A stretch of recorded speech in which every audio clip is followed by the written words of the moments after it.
Best quality. மொத்தமாக lot யாராவது தேவைப்பட்டால் கூப்பிடுங்க. பல்காக இருக்குது நம்மகிட்ட, தேவைப்பட்டால் கூப்பிடுங்க. ஃபுல்லாகவே பெஸ்ட் குவாலிட்டி. இதில் பாருங்கள், குவாலிட்டி தான் பெஸ்ட் குவாலிட்டி. எல்லாமே கட்டிங் மால் தான். பல்காக தேவைப்பட்டால் மட்டும் கூப்பிடுங்க.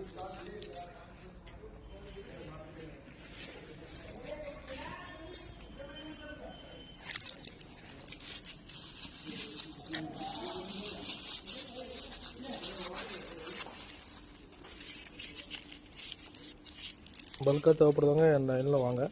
மொத்தமாக எடுக்கணும். ஒரு லாரி 2 30 டன்னு 20 டன்னு அப்படி தேவைப்படுறவங்களாம் கூப்பிடுங்க. மொத்தமாக எடுத்திங்கன்னா எடுத்துக்கலாம்.